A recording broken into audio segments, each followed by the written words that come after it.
கண்ணு தெரியலையா உனக்கு? கண்ணி பேரு மூக்குத்திய காணோம்.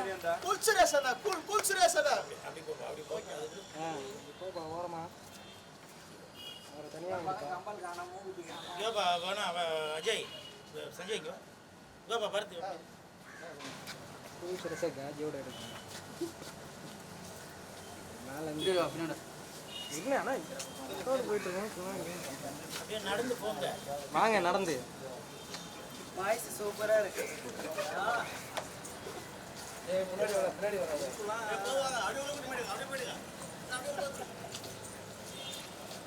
எங்கடா யாரையும் காணோம். வராங்க.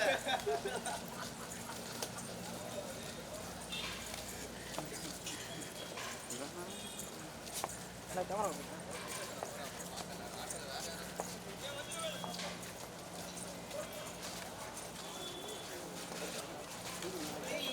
அப்படி பாக்குறீங்க? அக்கா இல்லடா உதவி கண்ணி.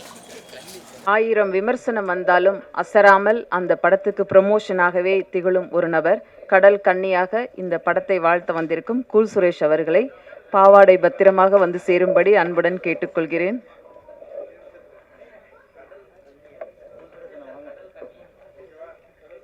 வாங்க, சொல்லிட்டேன், பாவாடையெல்லாம் பத்திரமா பார்த்து வாங்கன்னு சொல்லியிருக்கேன்.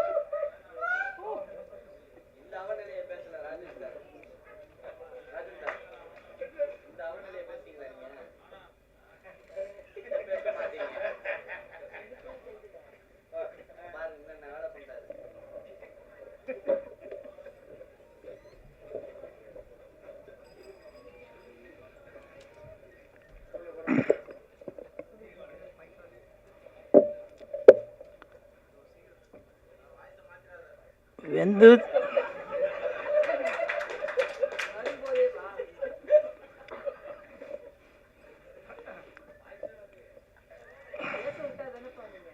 வெந்து தணிந்தது காடு, கன்னிக்கு வணக்கத்தை போடு போடு போடு. எதுக்கு நான் எதுனா பண்ணி அப்புறம் இவங்க திட்டுறதுக்காக வேணாவா. இப்போ மேடையில் அமர்ந்திருக்கும் அனைவருக்கும் வணக்கம். குறிப்பாக ராஜன் சார், பேரரசர், இயக்குனர், தயாரிப்பாளர் அனைவருக்கும் வணக்கம். பத்திரிகை நண்பர்கள், ஊடக நண்பர்கள், இணையதள நண்பர்கள் அனைவருக்கும் வணக்கம். கன்னி இந்த படத்தோட ப்ரெஸ் மீட்டுக்கு தான் வந்திருக்கேன். நான் ஸ்டேஜில் ஏறும்போது எனக்கு ஜாக்கெட்டு, அந்த பாவாடை, தாவணி எல்லாம் என்னால் சரியாக போட்டுட்டு மேலே ஏற முடியல. உடனே டக்குன்னு படத்தோட தயாரிப்பாளர் செல்வராஜ் சார் டக்குன்னு அவனுக்கு ஒரு சால்வை போட்டு இந்த கன்னியை காப்பாற்றிட்டார் அப்படியே. ஸோ அவருக்கு என் மனமார்ந்த நன்றி செல்வராஜ் சார். அது மட்டும் இல்லை, நான் இங்கே பக்கத்தில் இருக்கும்போது என் பக்கத்தில் உங்கள் பேர் என்ன சொன்ன, தாராவா, அவங்க கூட சொன்னாங்க எங்களை எல்லாரையும் நல்லா கன்னித்தன்மையோடு பார்த்துக்கிட்டாரு ப்ரொடியூசரு அப்படின்னு சொல்லி. ஸோ அப்படி ஒரு தரமான தயாரிப்பாளர் செல்வராஜ் சார். அதே மாதிரி படத்தை பற்றி பேசினாங்க இயக்குனர் சார். இயக்குனர் அவர்கள் சொல்லும்போது அவர் அறியாமலே ரொம்ப ஒரு எமோஷ்னல் ஆனார். உங்களுக்கும் என் மனமார்ந்த வாழ்த்துக்கள், நன்றிகள் சார். ஏன்னா ஒரு ஒரு ஒரு படம் தயாரிக்கும் போது அதில் அவ்வளோ கஷ்டங்கள் இருக்கும். அதே மாதிரி இயக்குநர்களுக்கும் அவ்வளோ கஷ்டங்கள் இருக்கும்.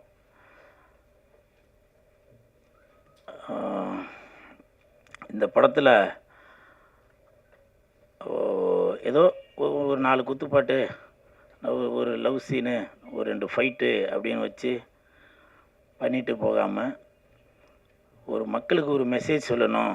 இன்றைக்கி இயற்கை அழிந்துட்டு வருது, சித்த வைத்தியம் அதெல்லாம் அழிந்துட்டு வருது, இங்கே கிடைக்கிற அந்த மூலிகை பொருள் எல்லாமே வெளிநாட்டுக்கு போயிடுது, வெளிநாட்டில் உள்ள இங்கிலீஷ் மருந்தெல்லாம் இங்கே வந்துடுது அப்படின்ற ஒரு ஆதங்கத்தை படத்தில் நல்லா சொல்லியிருக்காரு இயக்குனர், தயாரிப்பாளர் அவர்களுக்கு என் மனமார்ந்த நன்றி.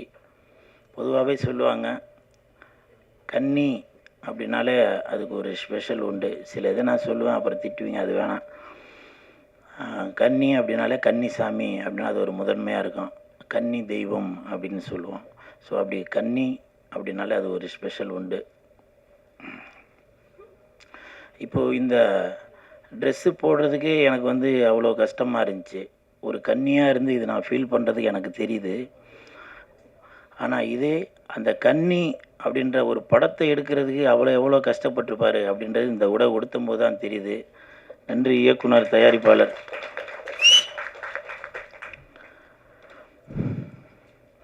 நான் நிறையா பேச வேணான்னு நினைக்கிறேன். ஏன்னா இந்த கெட்டப்பே கன்னின்னு எல்லாருக்கும் தெரிஞ்சிருக்கும்ல. ஏன்னா இப்போது பேரரசு சார் சொல்லும்போது சொன்னாங்க, மிக்க நன்றி பேரரசு சார். இப்போ உங்களை மாதிரி உள்ளவங்க இந்த மேடையில் என் பேரை பயன்படுத்துறது இது வந்து எனக்கு ஒரு பெரிய, இந்த படத்தில் நான் நடிக்காட்டியும் நான் நடித்ததுக்கு சமம். அவ்வளோ ஒரு ஒரு ஒரு சந்தோஷமாக இருக்குது. ஒரு பெரிய இயக்குனர் விஜய் சார், அஜித் சார் எல்லாம் வச்சு படம் எடுத்தவங்க இன்றைக்கி என் பேரை இவ்வளோ பெரிய மேடையில் சொல்கிறாங்கன்னா அதுக்கு மிக்க நன்றி பேரரசு சார். நன்றி நன்றி நன்றி. ஏன்னா பெரியவங்க வாழ்த்து இருந்தால் தான் அடுத்த கட்டத்துக்கு நம்ம போக முடியும். ஸோ இந்த கன்னி டீமுக்கு என் மனமார்ந்த வாழ்த்துக்கள். செந்தூர பூவே செந்தூர பூவே சில்லென்ற காற்றே என் கன்னி எங்கே என் கன்னி எங்கே. மறந்துட்டம்பா. நீ கொஞ்சம் பாராயோ செந்தூர பூவே. சில பேர் நினைப்பீங்க இவன் என்னடா ஏதோ ஒரு கோமாளித்தனமாக ஏதோ பண்ணிகிட்ருக்காருன்னு. நான் இந்த ட்ரெஸ்ஸு போகிறதெல்லாம் நான் ஒன்றும் விரும்பிலாம் ஒன்றும் போடலைங்க. இப்போ நான் இது போட்டுட்டு நான் வீட்டுக்கு போனாக்க என் பொண்டாடி பசங்களாம் என்னை வந்து டாடி சூப்பர் அப்படின்னு சொல்லி வாழ்த்துவாங்கன்னு நினைக்கிறீங்களா? இது அவ்வளோ கஷ்டம், புரியுதுங்களா? ரொம்ப. ஆனால் நான் இந்த ட்ரெஸ்ஸு போடும்போது நான் ஒரு சந்தோஷமாக தான் போடுறேன், ஒரு பெருமையாக தான் நினச்சி போகிறேன். ஏன்னா இந்த படத்தில் எவ்வளோ பேர் நடிச்சிருக்காங்க, ஹீரோயின்லாம் நடிச்சிருக்காங்க, வரல. இப்போ பேர சார் சொன்னாங்க ஹீரோயின் வராதால கூல் சுரேஷ் வந்திருக்கார் போல் அப்படின்னு.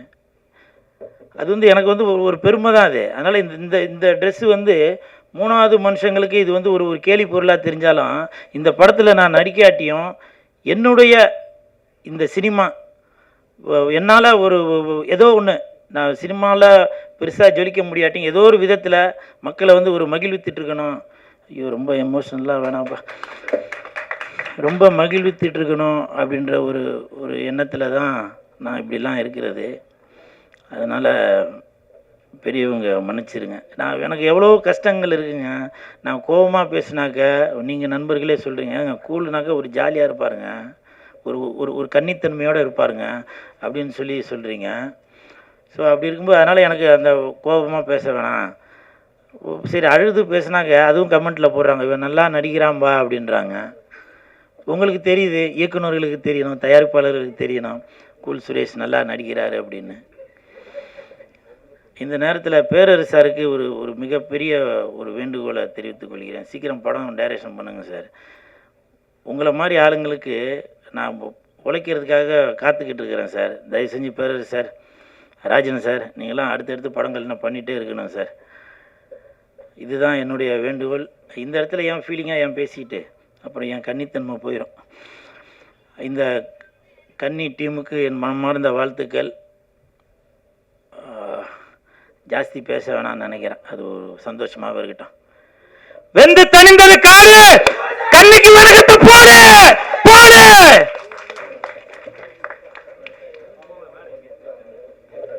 இவ்வளவு நேரம் நல்லா தானே பேசிட்டு இருந்தீங்க, என்னாச்சு?